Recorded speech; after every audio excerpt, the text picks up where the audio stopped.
여러분 반갑습니다. 자, 김철래 선생님입니다. 자, 여러분과 함께 우리 신유형 고난도 120제 이제 함께 공부를 하겠는데요. 자, 우리 이제 교재는요, 여러분 독서와 이제 문학, 즉 삼신문학. 자, 삼신문학으로 실전 모의고사 이제 4회 이제 준비가 되어 있습니다. 선생님이 이제 이 책 집필에 이제 참여를 했었는데요. 그러니까 여러분과 함께 이제 저자가 이제 강의를 하는 거니까 더 열심히 이제 선생님도 강의를 할 것이고, 그 다음에 이제 여러분도 더 열심히 이제 공부를 해야 하겠습니다. 자, 우리 이제 선생님은요, 여러분과 함께 이제 독서 부분에 대해서 이제 함께 이제 공부를 하게 됩니다. 우리 이제 문학은 자, 우리 김미성 선생님이 이제 여러분과 함께 이제 공부를 하게 될 거고요. 자, 그러면 이제 오늘 이 시간 이제 첫 번째 시간인데, 이 시간에 이제 뭘 하느냐라는 건데요. 자, 우리 교재 이제 6쪽에 보면요, 기출문항으로 보는 이제 고난도 문제 해법이라고 이제 있습니다. 기출해 보면요, 여러분, 이 지문 정말 어렵다. 자, 이 지문 어렵고, 이 문항, 이거 어떻게 풀어야 되는지 잘 모르겠다. 라는 것들이 있을 수 있습니다. 바로 이제 그런, 고난도 이제 문항을 가지고, 이런 문제를 이제 우리가 이제 어떻게 이제 접근을 해야 하는지, 어떻게 풀어야 하는지에 대해서 이제 공부를 하는 시간이라고 이제 보시면 돼요. 그래서 이제 이 시간에 여러분이 이제 또 공부를 잘 하면, 당연히, 자, 이렇게 푸는구나 라는 걸 이제 배워서 고난도 문제에 좀 더 잘 이제 접근을 할 수 있을 거라고 이제 생각이 듭니다. 자, 이번 시간 이제 본격적으로 이제 시작하기에 앞서서요. 선생님이요, 여러분에게 이제 살짝 이제 당부를 좀 하고 싶은 말이 있는데, 자, 이런 학생 이제 꼭 있다라는 건데요. 자, 여러분, 어떤 학생이 있냐면 이게 이 무턱대고 그냥 읽습니다. 그러니까 내가 지금 현재 얼만큼 잘 지문을 읽는지에 대해서 생각을 잘 안 하는 거죠. 그러니까 내가 지문을 읽는 데 있어서 어떤 문제가 있는지를 잘 모르는 겁니다. 그렇게 잘 모르는 상태에서 그냥 읽어요. 그냥 읽어요. 그러면 이게 읽기가요, 나아지질 않습니다. 여러분, 어려운 지문을 읽기 위해서는요, 그런 읽는 데 있어서의 어떤 자신의 약점을 반드시 보완을 해야 해요.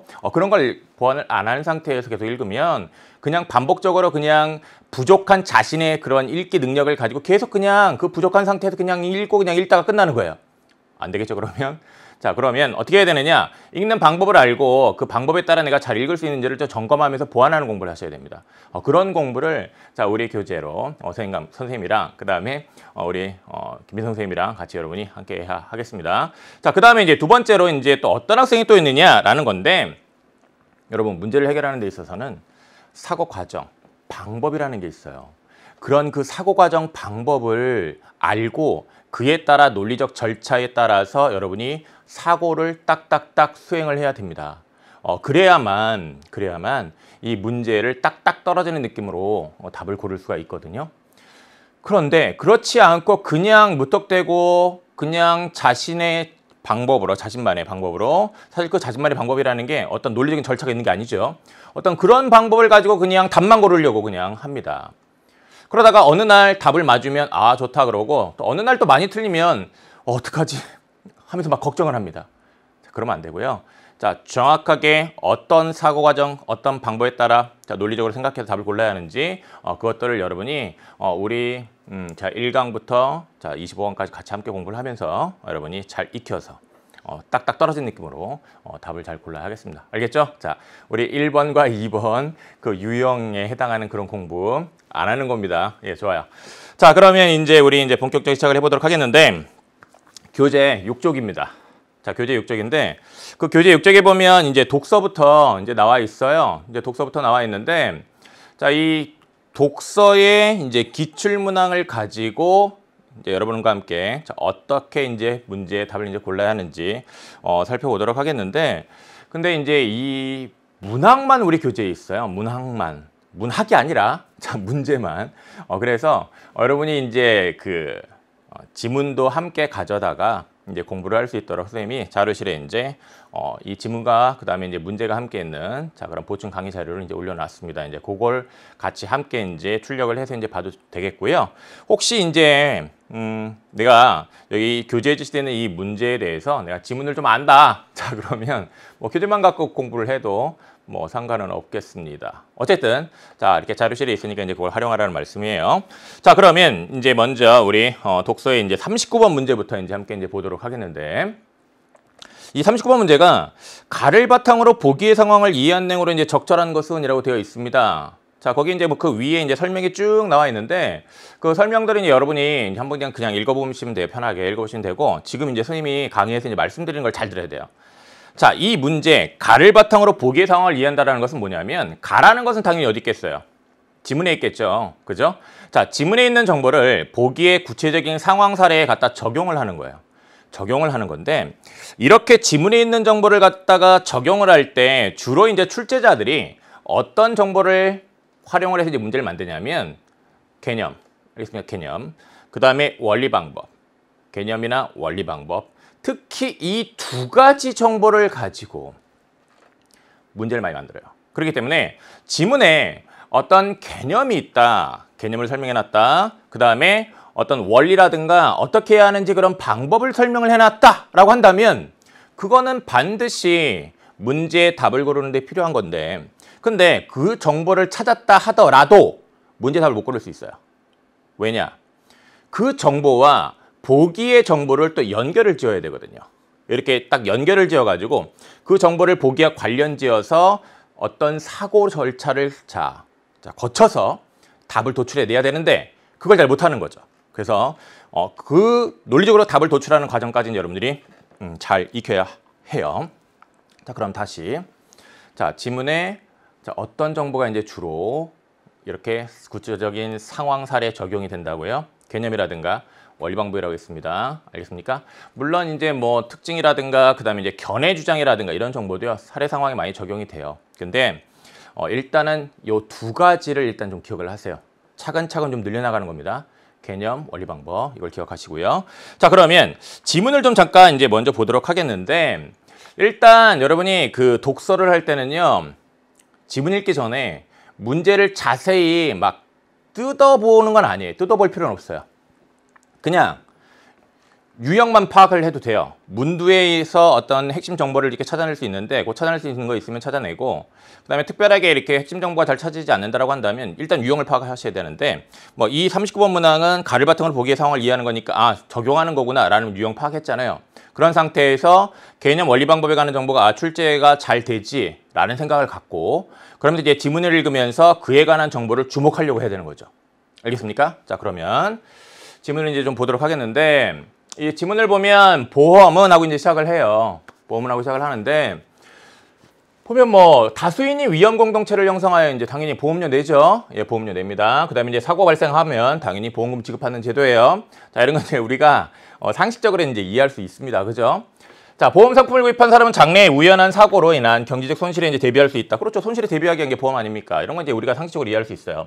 보험금 지급은 사고 발생이라는 우연적 조건에 따라 결정되는데, 그렇죠. 사고가 발생해야 받을 수 있는 거니까. 보험은 조건의 실현 여부에 따라 이제 받을 수 있는 재화나 서비스가 달라지는 조건부 상품이다라고 되어 있습니다.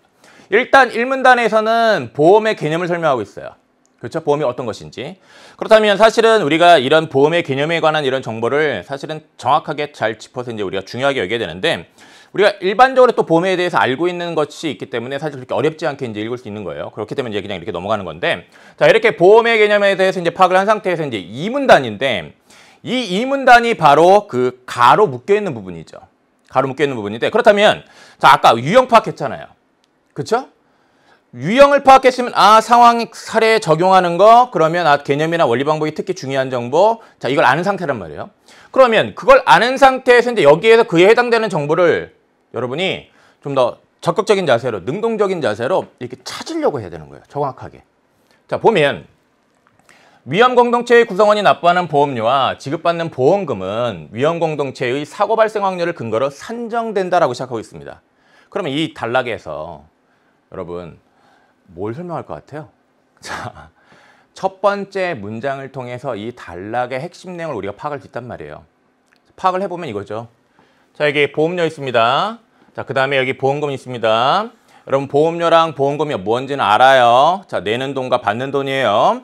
자, 그러면 그거와 관련해서 지금 뭘 설명하려고 하려는 것이냐면 사고 발생 확률을 근거로 산정된다. 정해진단 말이에요. 그러면 이 문단의 핵심 내용은 뭘까요?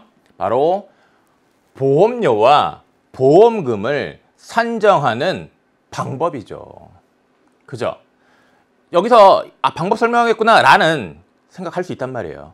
그러면 이제 여기서 특히 이제 여러분이 방법과 관련해서 이제 그 정보가 나오면 중요하게 여겨야 되거든요. 자, 그럼 여기 방법과 관련해서 이런 정보가 나와 있습니다. 일단 기본적으로 주목해야 되는 거는 사고 발생 확률 근거로 정하는 거니까 방법과 관련해서 일단 이 사고 발생 확률이란 말이 중요한 말이 돼요. 그죠? 그래서 이런 말을 이제 여러분들이 짚어 써야 되는 것이고, 그리고 이제 계속해서 이제 보면 특정 사고가 발생할 확률은 정확히 알 수 없지만 그동안 발생된 사고를 바탕으로 확률 예측한다면 관찰 대상 많아짐에 따라 당연히 실제 사고 발생 확률이 근접하게 됩니다. 그죠? 본래 보험 가입의 목적은 금전적 이득을 취하는 데 있는 것이 아니라 장래의 경제적 손실을 보상받는 데 있으므로 이러한 보험 가입의 목적이라는 것이 장래의 경제적 손실을 보상받는 데 있다라고 되어 있는데, 여러분 이런 목적, 취지 이런 것들은 세부 정보 확인하는 유형의 그런 선택지로 이제 잘 사용이 됩니다. 그렇기 때문에 이런 목적, 자, 취지, 자, 그런 정보들은 또 읽는데 딱딱딱 좀 주목하면서 읽는 습관을 가지면 좋습니다. 알겠죠? 예. 그 다음에 위험 공동체의 구성원은 자신이 속한 위험 공동체 위험에 상응하는 보험료를 납부하는 것이 공정할 것이다라고 되어 있는데, 자, 이 단락의 핵심 내용이 뭐라고요? 보험료랑 보험금을 자, 산정하는 방법이에요. 자, 그러면 어떻게 산정하느냐와 관련된 정보가 중요한 정보죠.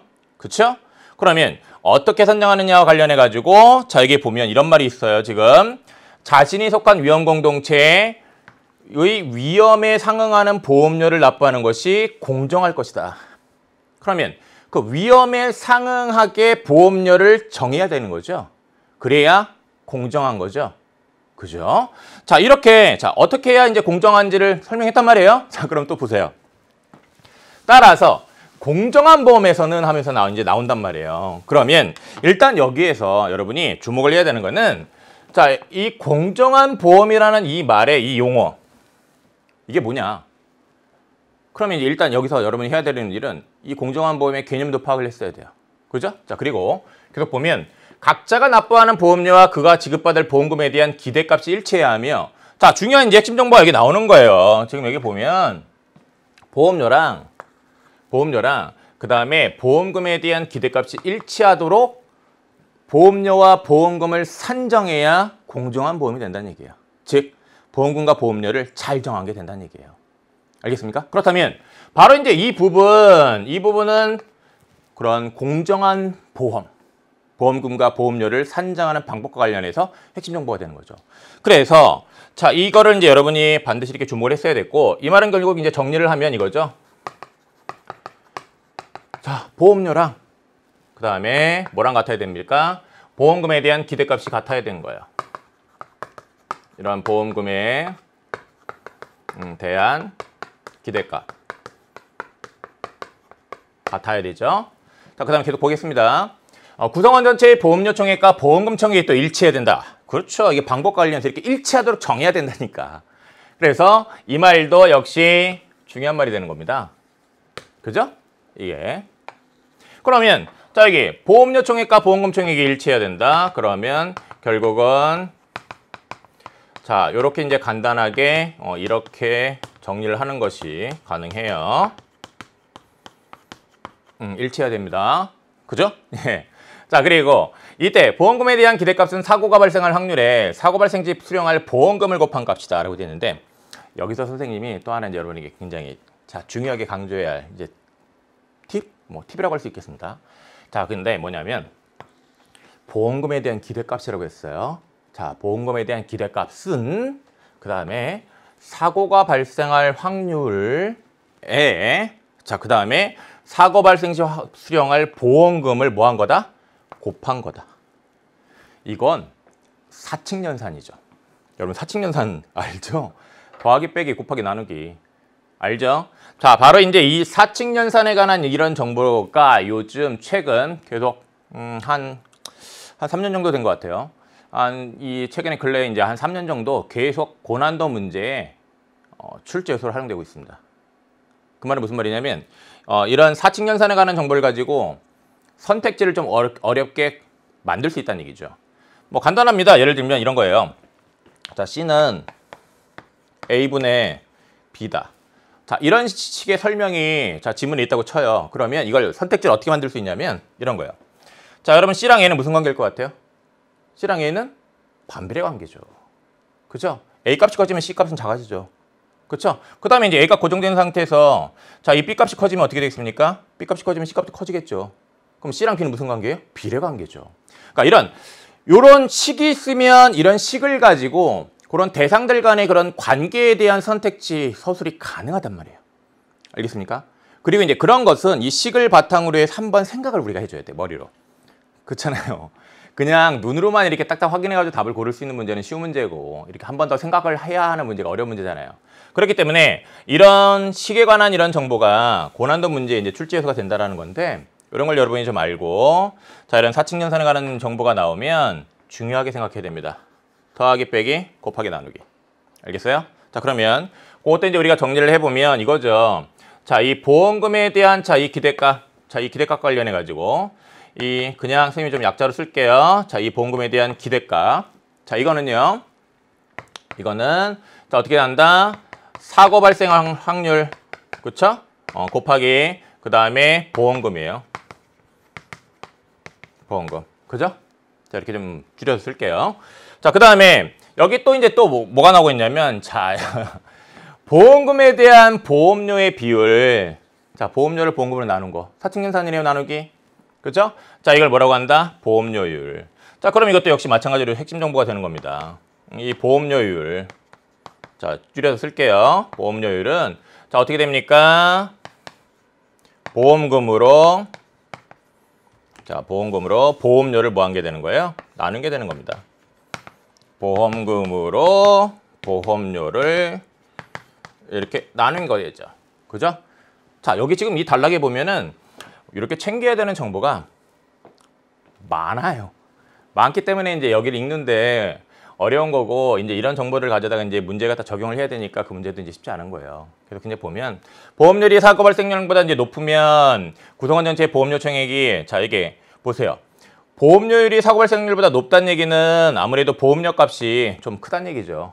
요 분자 값이. 그렇죠? 그러다 보니까 보험료 총액이 보험금 총액보다 더 많은 것이고. 그렇죠? 그 다음에 반대의 경우에는 당연히 이제 요 값이 좀 크겠죠. 그러다 보니까 어떻게 됩니까? 보험료 총액이 보험금 총액보다 이제 적어지는 거죠. 그렇죠? 요 식까지 간단하게 이해할 수 있죠.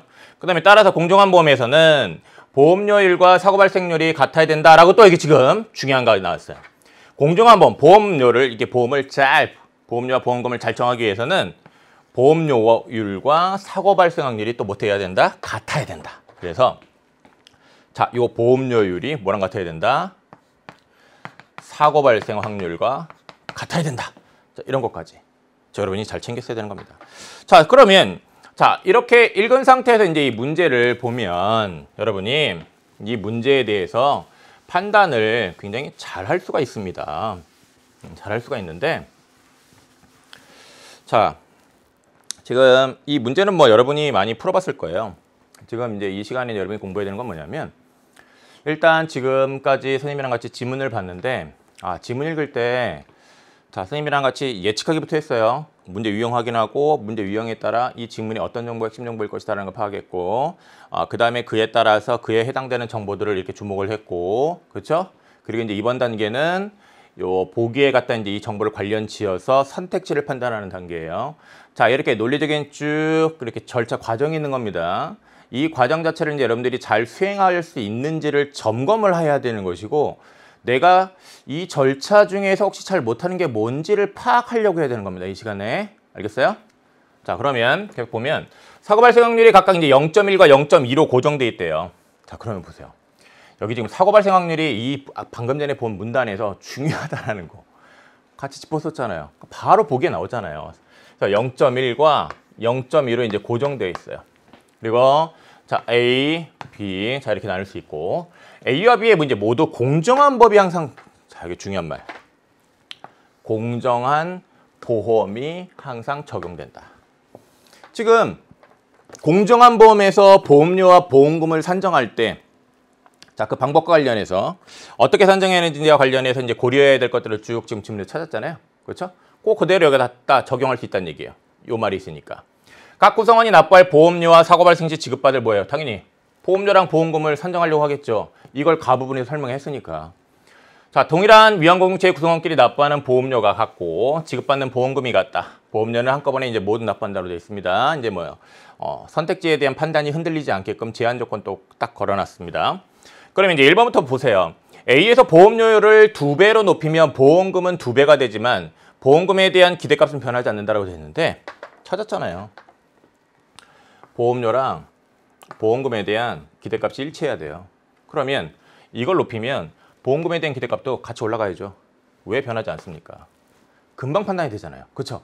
그러니까 이게 지문에서 내가 핵심 정보를 딱 찾아가지고 그걸 가지고 이제 얼마나 이게 딱딱 이제 선택지에 대한 판단을 또 빨리 하느냐. 이거 굉장히 중요하죠. 그다음에 2번 보면 B에서 보험금을 2배로 높이면 보험료는 변하지 않지만 보험금에 대한 기대값은 2배가 된다라고 되어 있는데 여러분 보험금을 2배로 높여요. 보험금을 2배로 높여요. 근데 보험료가 변하지 않을까요? 보험료 총액과 보험금 총액은 공정한 보험에서는 같아야 돼요. 그러면 이 두 개를 같게끔 만들려면 이거 높이면 당연히 이것도 높여야죠. 보험료도. 이게 왜 변하지 않습니까? 그렇죠? 틀렸죠. 그리고 보험금에 대한 기대값도 그건 당연히 이제 변할 수 있을 텐데 이건 자, 이 보험료 변하지 않는다는 건 틀렸죠. 그렇죠? 자, 이렇게 탁탁 적용하면 되는 거예요. 그렇죠? 그 다음에 3번도 보면 A에 적용되는 보험료율과 B에 적용되는 보험료는 서로 같다라고 하고 있는데 여러분 A에 적용되는 보험료율. 자, 보험료율은요. 여러분 보세요. 보험금분의 보험료입니다. 알겠습니까? 그 다음에 자, 보험료 같은 경우는 보험금에 대한 기대값과 일치해요. 근데 보험금에 대한 기대값은 사고 발생 확률에다가 보험금을 곱하는 거예요. 사고 발생 확률이 0.1과 0.1로 다르죠? 그렇죠? 그렇다면 당연히 보험료 값이 다를 수밖에 없어요. 보험료가. 그렇다면 당연히 보험료율의 값도 다를 수밖에 없겠죠.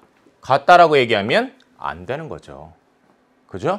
자, 그리고요, 이제 4번을 보면 A와 B에서의 보험금이 이제 서로 같대요.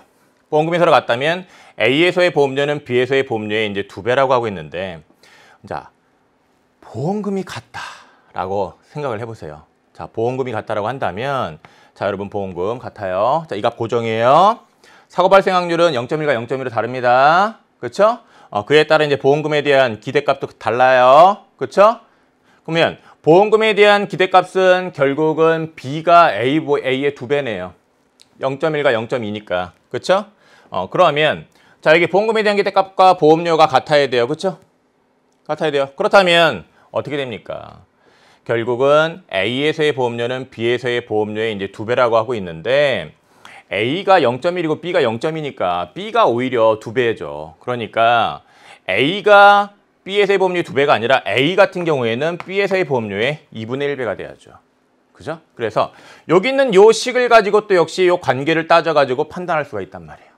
그 다음에 A와 B에서의 보험료가 이제 서로 같다면 A와 B에서의 보험금에 대한 기대값은 이제 서로 같다라고 하고 있는데, 예, 보험료가 같으면 보험금에 대한 기대값과 보험료는 일치해야 되니까 당연히 보험금에 대한 기대값도 같겠죠. 그러니까 정답 5번이죠. 자, 그럼 이제 함께 쭉 이 문제에 대해서 이제 우리가 짚어봤는데, 논리적인 이렇게 좀 과정이 있었어요. 그렇죠? 그래서 그 과정대로 여러분들이 답을 잘 고를 수 있는지 좀 짚어보기 바랍니다. 알겠죠? 자, 그다음에 이제 우리 교재 7쪽으로 가도록 할게요. 7쪽에 보면 지난 수능에 이제 16번 문항이 있어요. 자, 이 16번 문항과 관련해서 이제 지문은 선생님이 올려놓은 자료에 이제 지문을 읽으시면 되고요. 자, 이것과 관련해서 이제 선생님이 강조하고 싶은 건 바로 뭐냐면, 지금 지문에 밑줄 쳐져 있는 기억이 있고요. 그 다음에 밑줄 쳐져 있는 니은이 있어요. 니은이 있는데, 이 기억과 니은은 자, 지문에서 이제 같이 이제 설명하고 있는 건데, 이런 식으로 여러 대상을 설명을 하면 지문에는 반드시 공통점 또는 차이점이 있기 마련입니다. 특히 이 공통점 또는 차이점 중에 뭐가 중요할 것 같아요? 더 중요한 거 하나 선택하라고 하면 차이점이에요, 여러분. 대비되는 짝이라고 할 수가 있는데 이렇게 또 차이점을 보여주는 말도 굉장히 중요합니다. 그래서 공통점과 차이점에 해당되는 정보를 다 찾되 특히 차이점에 관한 정보를 여러분이 더 중요하게 생각할 줄 알아야 됩니다. 알겠습니까? 예, 좋아요. 자, 그러면 이 지문을 읽을 때 이런 식으로 기업과 니은의 이런 대비되는 내용, 즉 차이점과 그 다음에 공통점이 있으면 공통점에 관한 내용을 여러분들이 딱딱 주목했어야 돼요. 주목했어야 되는 정보를 이제 선생님이 여러 개 이렇게 정리를 해놨거든요. 자, 여러분이 그 지문을 찾아서 읽고 그 다음에 선생님이 이렇게 정리해 놓은 것과 같은 이런 정보들을 스스로 잘 주목을 했는지 짚었는지, 즉 공통점과 차이점에 해당되는 정보를 잘 찾았는지 강의 끝난 다음에 스스로 한번 다시 해보기 바랍니다. 점검하세요. 알겠습니까? 그리고 지문에 대한 이해가 필요하다. 좀 이거는 좀 내가 자세히 좀 하나하나 좀 내용 잘 이해가 안 돼서 좀 이해를 할 설명을 좀 듣고 싶다. 그러면 뭘 들으면 되냐면 기출의 미래 여러분 강의 검색하면 거기에 이제 선생님이 이 지문에 대해서 그리고 문항에 대해서 또 선생님이 다 설명을 해놨습니다. 그러니까 자, 그 강의에서 또 요 지문에 해당하는 거를 찾아서 또 공부를 할 수도 있습니다. 알겠죠? 자, 그러면 되는데 자, 여기 기업과 이제 니은을 보면요. 경험과 무관한 것, 자, 그 다음에 경험에 의존하는 거 이렇게 구별했단 말이에요. 구별했어요. 자, 그 다음에 가설로부터 논리적으로 도출된 예측을 경험을 통해 이제 맞는지 틀린지 판단한다고 했습니다. 그런데 여기는 보면 가설을 갖고 예측을 논리적으로 도출할 수 없대요. 근데 여기는 도출할 수 있다라는 거 아니에요. 없대요. 자, 이렇게 차이점, 이런 차이점을 여러분들이 정확히 이해를 해야 되는 거예요.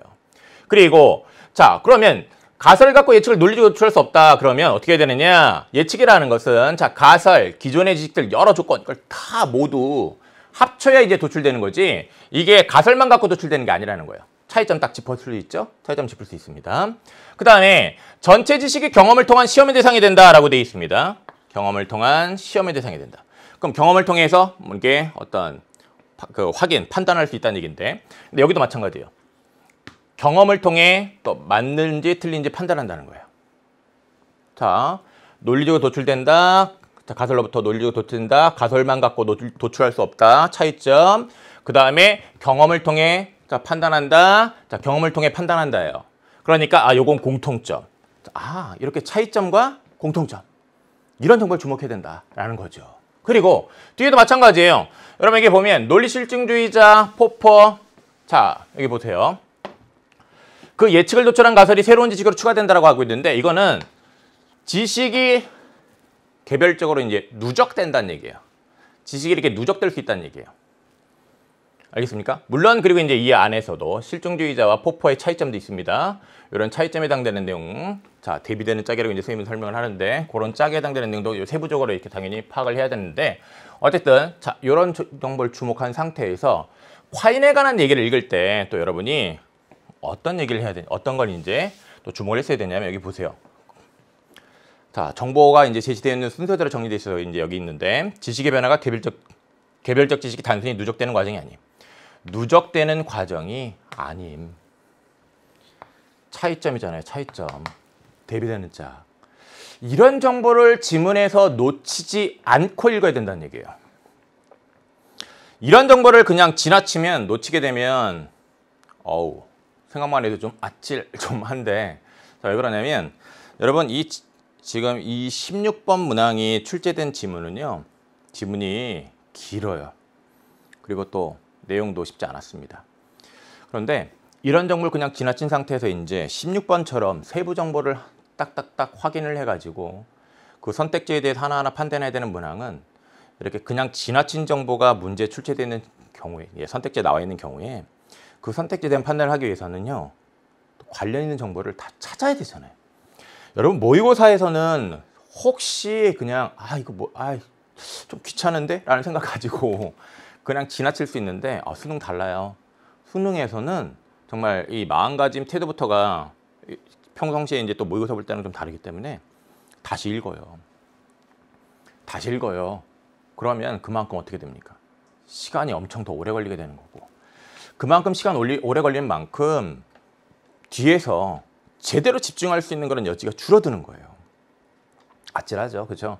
그래서 여러분이 선생님이랑 같이 이제 이렇게 공부를 하면서 계속 뭘 연습을 해야 되냐면 내가 선생님이 가르쳐준 방법 관련해서 제대로 이 지문에서 출제에서가 그런 되는 정보를 한번 읽을 때 정확하게 딱딱 잘 짚으면서 읽는지 그걸 점검하면서 혹시 놓친 것들이 있다면 지나친 것들이 있다면 표시해 놓고 스스로 다시 또 한번 봐야 돼요. 혼자서. 아, 이런 걸 놓치면 안 되는구나 하면서 딱 짚는 연습을 해야 됩니다.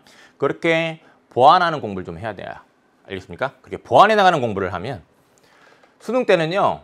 그냥 지나치는 거 없이 딱딱딱 정확하게 짚어서 관련 지어서 문제의 선택지랑 관련 지어서 답을 판단할 수 있게 되겠죠. 알겠습니까? 예. 자, 그와 관련이 있다는 얘기예요. 이제 그래서 또 계속 보면 여기 보면 경험과 무관하게 참으로 판별되는 분석명제와 경험을 통해 참으로 판별되는 종합명제를 구별하고 있는데 경험과 무관, 그죠? 근데 여기는 보면 경험을 통해 이렇게 돼 있단 말이에요. 근데 자 여기 보세요. 여기 보면 종합명제하고 분대는 분석명제가 존재한다는 주장을 부정했단 말이에요. 입장 차이 있죠? 경험과 직접 충돌하지 않는 중심부 지식과 경험과 직접 충돌할 수 없는 주변부 지식을 상정한다고 했는데 그럼 선생님 중심부 지식과 주변부 지식이 이렇게 나뉘는 거 아닙니까? 이것도 혹시 구별한 거 아닙니까? 라고 했는데 근데 이런 차이가 있긴 하지만 두 지식이 모두 경험과 관련이 있다라고 했어요. 콰이는. 그러면 여기 경험과 무관하다 경험을 통해 이 입장이랑은 다른 거죠. 경험과 관련이 있다. 그렇다면 경험과 다 관련이 있기 때문에 다른 종류가 아니다. 둘 다 경험과 관련이 있는 거다. 이게 완벽하게 다른 게 아니다. 라는 입장이죠. 반면에 여기는 딱딱 나뉜다는 얘기죠. 차이가 있잖아요. 자, 이런 차이점을 여러분들이 정확히 파악을 했어야 되는 겁니다. 알겠습니까? 자, 그러면 그런 상태에서 자, 이렇게 방금 전에 이렇게 표로 정리되어 있는 것과 같은 그런 정보를 내가 놓치지 않고 딱딱 잘 짚어서 읽었다 한다면 이런 선택지 잘 판단할 수 있다라는 거죠. 과학적 지식은 개별적으로 누적되는가라는 건데 자, 기억에서는요. 어떻게 됩니까? 얘라고 하겠죠. 니은에서는 아니오라고 하겠죠. 자, 방금 전에 표로 확인했었잖아요. 그렇죠? 대비되는 내용. 그 다음에 경험을 통하지 않고 가설을 시험할 수 있는가라고 했는데 이거에 대해서 기억도 아니오라고 하겠죠. 왜냐? 자, 여기 보세요. 경험을 통해 맞는지 틀린지 판단한다고 했잖아요. 그죠? 그 다음에 여기도 경험을 통한 시험의 대상이 된다고 했습니다. 그러면 경험을 통해서 시험의 대상이 되니까 경험을 통해서 어떻게 해야 되는 겁니까? 판단해야 되는 거예요. 그렇다면 경험을 통하지 않고 가설을 시험할 수 있는 거? 아니, 경험을 통해만 하는 거예요. 둘 다. 그러니까 자, 여기 문제가 또 살짝 출제자가 좀 어렵게 난도를 높인 게 이렇게 않고라고 이렇게 표현을 해가지고 살짝 꼬아놨어요. 자, 그런 것까지 여러분들이 감안해서 정확히 판단할 수 있다는 얘기죠. 경험을 통하지 않으면 안 돼요. 통해야만 하는 거예요. 그러니까 않고 시험할 수 있는 거라고 해야 돼서 기억도 아니오고 니은도 아니오죠. 그러니까 정답 2번 나오는 거죠. 경험과 무관하게 참여되는 지식이 존재하는가? 기억에서는요, 얘죠. 그렇죠? 경험과 무관한 지식, 그다음에 경험을 통해서 이제 판단해야 되는 지식 이렇게 딱딱 나뉩니다. 그다음에 여기는 경험과 무관하게 참여되는 지식이 존재하는가? 자, 여기서는 다 경험과 관련이 있다라고 보겠죠? 그러니까 이쪽은 아니올 거고. 예측은 가설로부터 논리적으로 도출될 수 있는가라고 하고 있는데 이쪽은 당연히 얘죠. 그렇죠? 근데 이쪽은 차이가 있었습니다. 어때요? 가설만 가지고 논리적으로 도출되진 않는다라는 거예요. 그렇기 때문에 아니오겠죠. 수학적 지식과 과학적 지식은 종류가 다른 것인가? 그렇죠. 이쪽에서는 예. 하지만 이쪽에서는 아니오. 그렇죠? 자, 이렇게 방금 전에 정리한 그 표를 바탕으로 해서 그 정보를 바탕으로 금방 딱딱딱 판단할 수 있단 말이에요. 그래서 여러분이 어려운 지문일수록 자, 선생님이 강조하겠습니다. 정리를 하겠는데 어려운 지문일수록 정보의 양이 많아요. 그 정보의 양 많을 때 차이점 특히 중요합니다. 그 다음에 공통점 중요합니다. 그래서 그런 공통점과 차이점에 관한 정보를 잘 지문에서 찾아야 된다. 그렇다면 그렇게 잘 찾으려면 어떻게 해야 됩니까? 평상시에 연습을 좀 해야 돼요? 안 해야 돼요? 연습해야죠. 그래서 자꾸 찾는 연습을 해야 되는 겁니다. 그러니까 그 말은 결국 무슨 말이냐면 익숙해져야 된다는 얘기예요. 익숙해지기. 굉장히 중요합니다. 시험에서 뭔가 낯선 거를 탁 만났을 때 그것이 나한테는 낯선 것이 아니었다. 그러니까 다른 사람들은 낯설어 해도 나한테는 낯선 것이 아니었다라고 하면 굉장히 자신감이 탁 생기고요. 적극적으로 사고를 해서요. 집중해서 보다 잘 집중해서 문제를 해결하게 됩니다.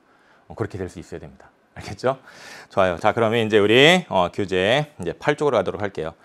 자, 이 교재 8쪽은 지난 수능에 이제 28번 문항인데 문학입니다. 문학. 그래서 이제 문학에 대해서 이제 한번 같이 또 해보도록 하겠는데, 자, 이 28번 이 문학과 관련해서 이제 여러분이 좀 이제 먼저 하나 생각해야 되는 건 뭐냐면, 이 문제는 시 가지고 이제 출제된 문제인데, 일단 지문 구성을 좀 확인하셔야 돼요. 지문이 어떻게 구성되어 있느냐? 가가 현대시였어요. 가가 현대시. 자, 이 바로 이제 김수영의 구름의 파수병이라는 이 현대시였죠. 그 다음에 나가 뭐였냐면 희곡이었습니다. 희곡. 그러면 가의 현대시와 지금 나의 희곡을 엮은 거예요. 자, 이건 갈래가 다른 게 엮여 있는 거죠. 자, 이렇게 갈래가 이런 식으로 이렇게 현대시와 희곡이 엮인 거는 이 수능 시험이 처음이에요. 이게 처음입니다. 알겠습니까? 그전에 이렇게 출제된 적 없어요. 그러면 이렇게 새롭게 이제 문학의 지문이 구성이 된다라는 겁니다. 그래서 이렇게 문학에서 지문 구성을 좀 새롭게 하는 거에 대해서 여러분이 익숙해질 필요가 있습니다. 그러니까 익숙해지기 위해서는 어떻게 돼요? 자주 봐야죠. 자주 봐야 되는데 그럼 어떻게 자주 볼 수 있느냐? 우리 교재 강의를 공부하셔야죠. 바로 우리 이 120제 이 교재가 바로 비문학 같은 경우에는 이렇게 긴 지문, 그리고 이제 융복합 지문, 그런 게 이제 새로운 경향이죠. 그런 거 연습할 수 있게끔 구성이 되어 있고요. 그 다음에 이제 문학 같은 경우도 이렇게 새로운 형태의 지문 구성. 자, 이거에 대해서 여러분이 익숙해질 수 있도록 지금 이 우리 교재에서 딱 그런 것들을 다 만들어 놨습니다. 그래서 우리 교재 강의를 통해서 여러분이 익숙해져야 되네요. 자, 그리고 이제 또 이제 어떤 식으로도 이제 가능하냐면 문학에서 요즘 나오는 게 가에서 비문학 지문이라고 얘기를 하죠. 어떤 비평에 관한 글을 줍니다. 그리고 이제 나다에서 작품 그와 관련해서 제시를 하고 이런 구성에 대해서 이제 조금 이따 다시 한번 살펴볼 텐데 어쨌든 그 문학의 새로운 어떤 복합 지문, 복합 구성이죠. 복합 지문 구성에 대해서 여러분이 좀 익숙해져야 된다. 자주 봐야 된다. 알겠습니까? 자, 그래서 우리 교재 가지고 공부 열심히 해야 된다라는 거죠. 자, 그리고 이제 계속 이제 보도록 하겠는데. 자, 여기 이 가의 이 시와 관련해서 지금 이거 어떤 문제냐면 보기를 고려하여서, 자, 이게 보기예요. 보기를 고려하여 가를 감상한 내용으로 이제 적절하지 않은 것은 이라고 되어 있습니다. 문학에서는 이런 형태 많죠. 여기 보기 고려해서 작품에 대해서 잘 감상할 수 있는지. 네, 근데 비문학은 반대예요. 비문학은 윗글을 참고하여 윗글을 바탕으로 보기에 대해 이해한 내용, 보기에 대해 설명한 내용이에요. 그렇기 때문에 비문학 같은 경우에는요. 보기를 지문 읽기 전에 먼저 읽는 건 좀 어리석은 거죠. 그 시간 낭비예요.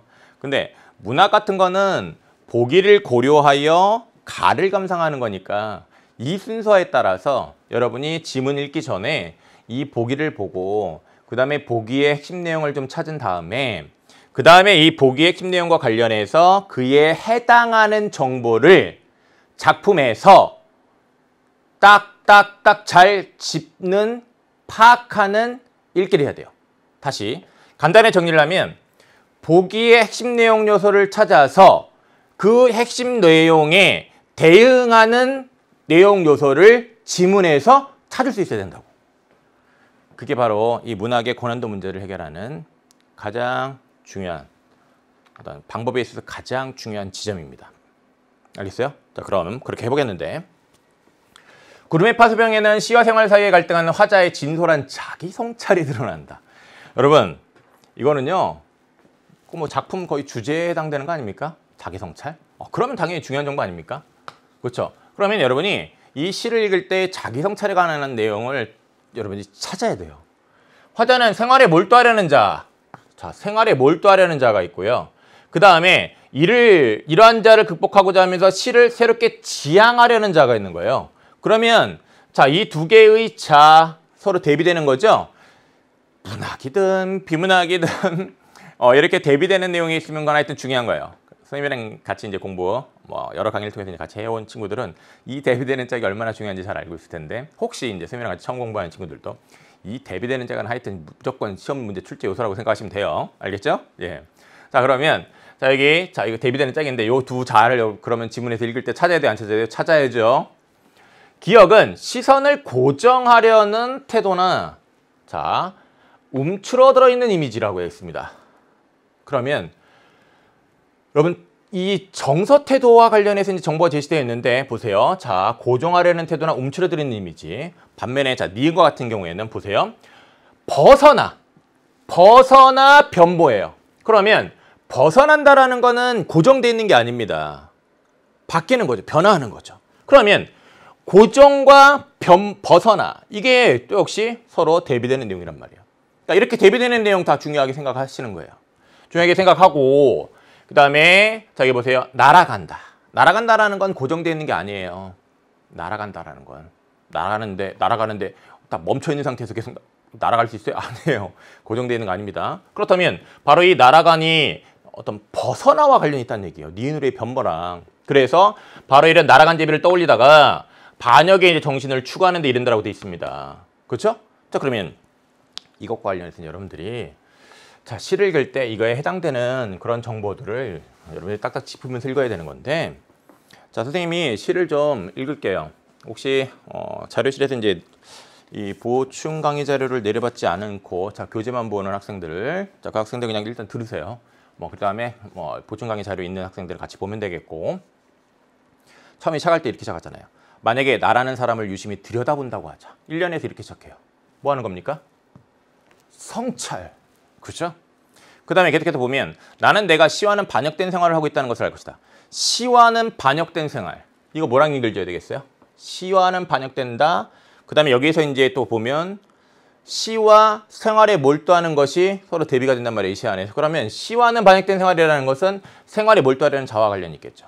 이렇게 연결을 지어야죠. 2연 갑니다. 2연을 가면 나의 자식과 나의 아내와 그 주위에 놓인 잡스러운 물건들을 본다 라고 되어 있습니다. 물건들을 봐요.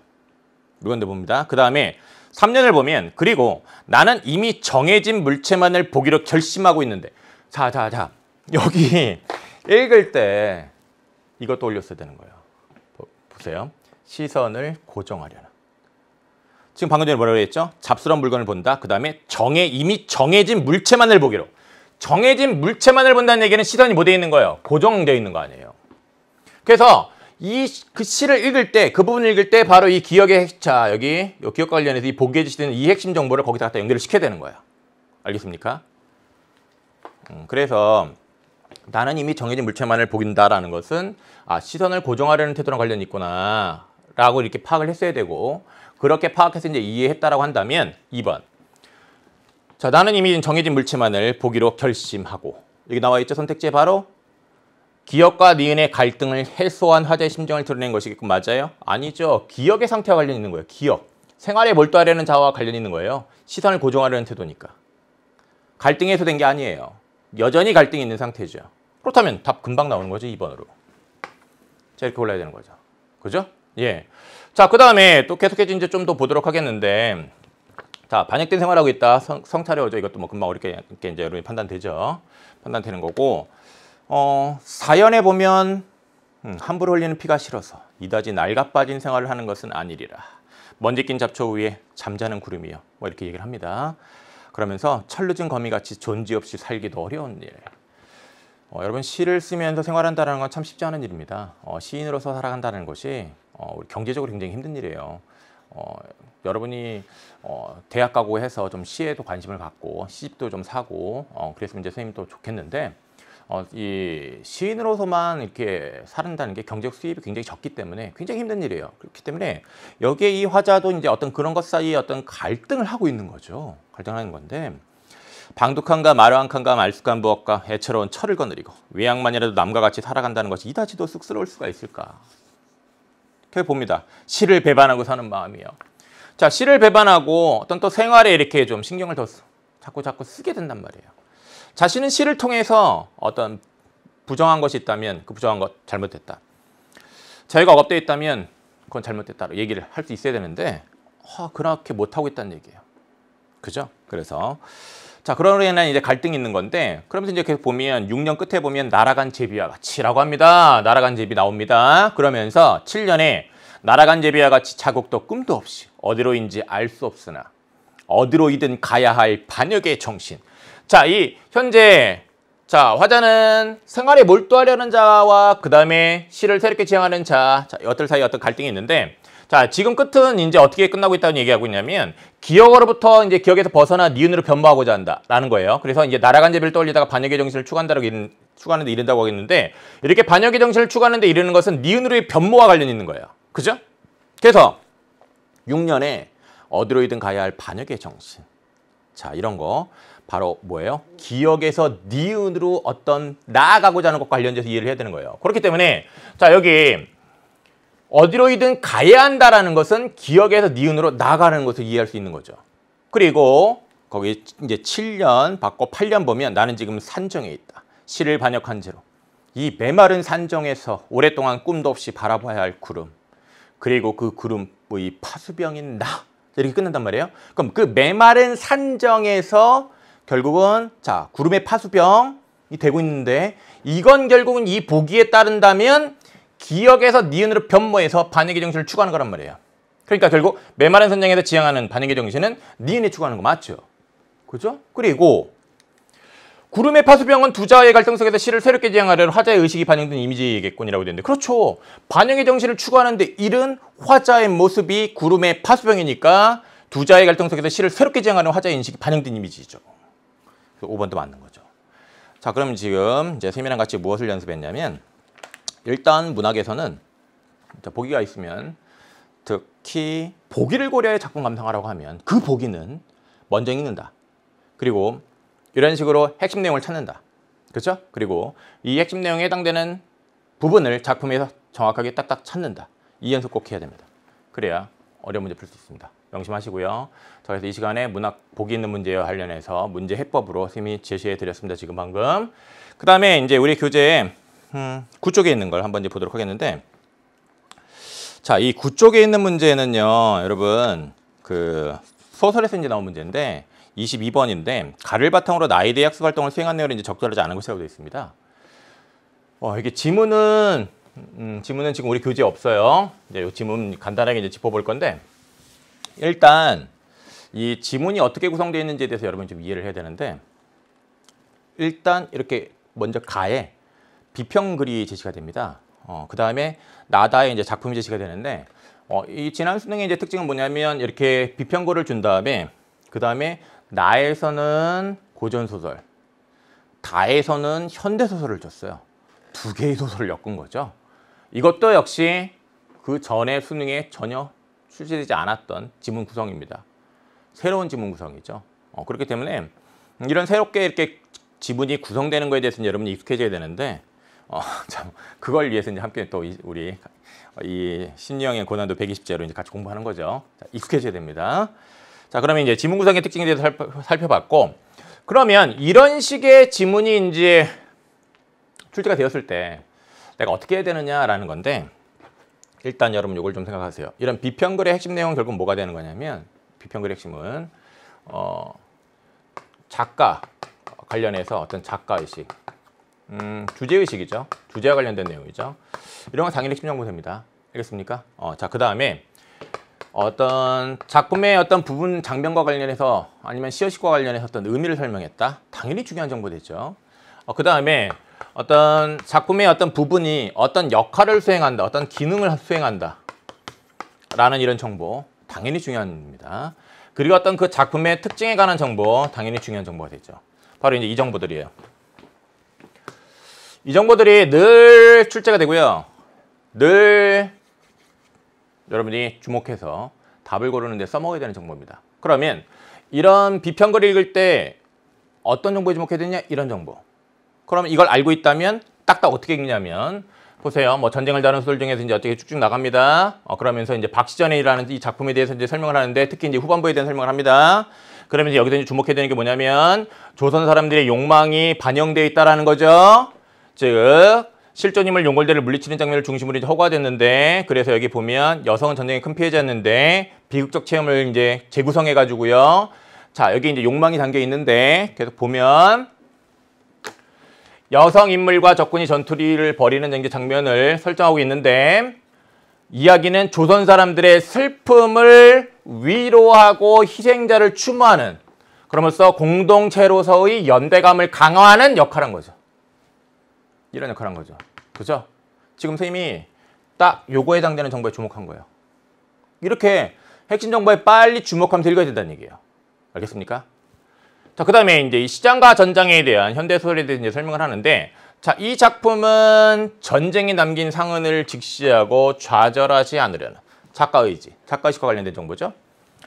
인연 간의 갈등에 노출되고 생존을 위해 몸부림치는 인물을 통해 이제 허가되었다라고 되어 있는데, 자 보세요. 전장을 재현하여 전쟁의 폭력에 노출된 개인의 연약함이 강조된다. 이 작품의 특징이에요. 그렇죠? 그래서 무고한 희생을 목도한 이렇게 보게 된 인물의 내면이 드러나면서 이제 개인의 존엄이 탐색되었다라는 게 이 작품의 이제 특징이 되는 겁니다. 알겠습니까?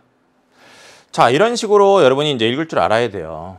그리고 이제 이문단도 이제 마찬가지예요. 그래서 이문단도 결국 이제 두 작품의 이제 특징과 관련해 가지고 뭐 외적의 침략이나 그다음에 인연 갈등과 같은 이제 공동체에서의 이제 갈등을 보여준다는 거, 그렇죠?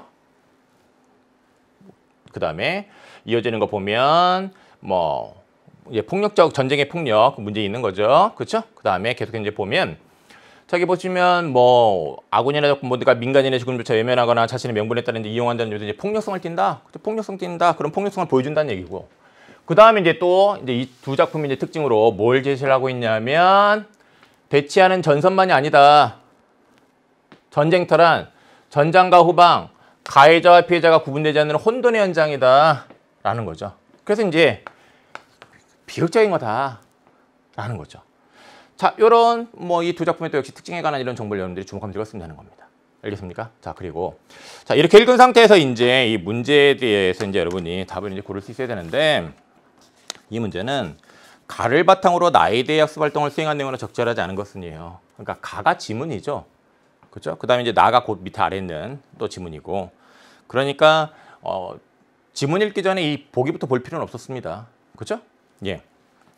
자, 그러면 학습 활동이 이제 이 학습 활동인데 보기의 내용이 학습 활동이죠. 학습 활동이에요. 병자호란에 대한 백성들의 욕망을 담은 박시장과 다음에 임장군전을 읽고 전쟁 체험이 소설이 이제 반영된 영상을 살펴봅시다라고 되어 있습니다.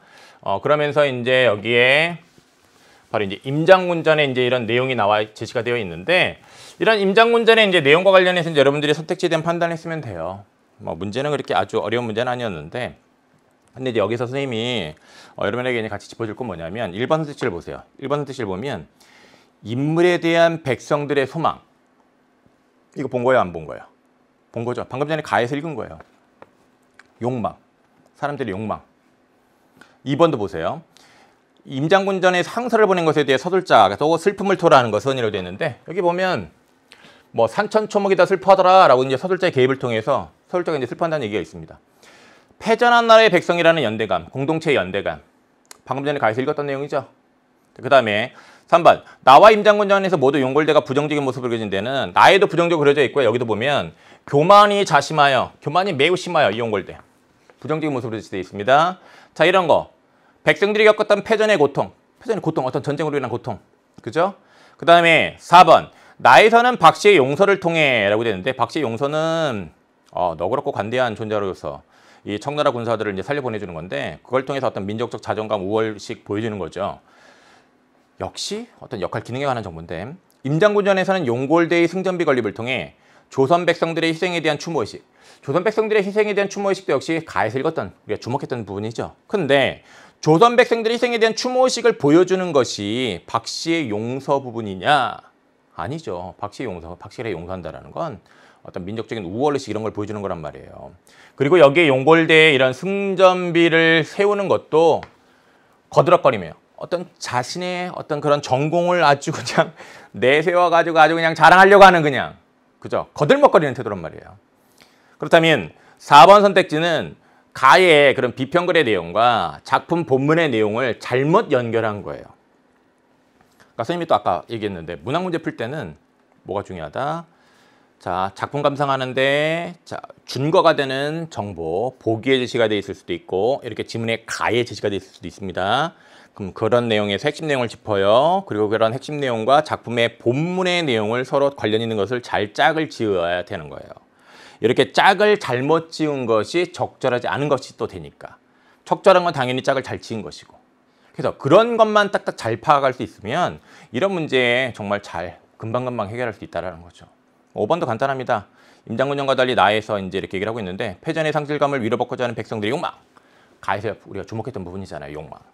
그죠? 그것도 역시 장면과 연결짓고 있습니다. 그렇죠? 예, 그래서 이제 문제 뭐 정답 4번입니다. 자, 오늘 자, 이 시간 한번 쭉 같이 이제 공부를 했습니다. 공부했고요. 자, 그다음에 이제 마지막으로 자, 우리 신유형 고난도 잡고 만점 받자라는 건데 오늘 이 시간에 이제 강조했던 것들 여러분들이 꼭 복습할 때 꼭 신경 써야 되는 것들 한번 보도록 하겠습니다. 우리 비문학에서 유형 파악해서 핵심 정보가 뭘지 예측하고 들어갔어요, 우리. 그렇죠? 파악하고 들어갔어요. 그리고서 이제 그에 해당되는 정보들을 짚어서 이해할 수 있어야 되는 거예요. 그죠? 그래야 문제답을 빨리 고를 수 있다. 그리고 이제 특히 선생님이 이제 팁으로 여러분에게 제시했던 게 사칙연산에 관한 정보 중요하다. 그죠? 기억나죠? 그 다음에 보기의 정보에 대응하는 지문의 정보를 짝을 짓는 거 이거 어디서 특히 잘해야 돼요?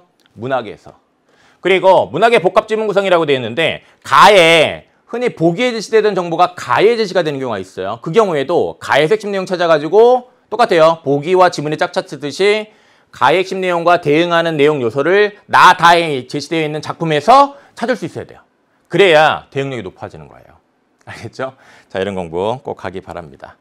자, 우리 다음 시간에는요, 여러분 1회 이제 본격적으로 들어가도록 하겠습니다. 1회 인문하고 이제 예술 융복합 지문이에요. 융복합 지문 그 1번부터 5번 이제 함께 공부를 하도록 하겠습니다. 우리 다음 시간에 더 열심히 하는 모습으로 역시 만나도록 하겠습니다. 다음 시간에 보죠. 고생했습니다.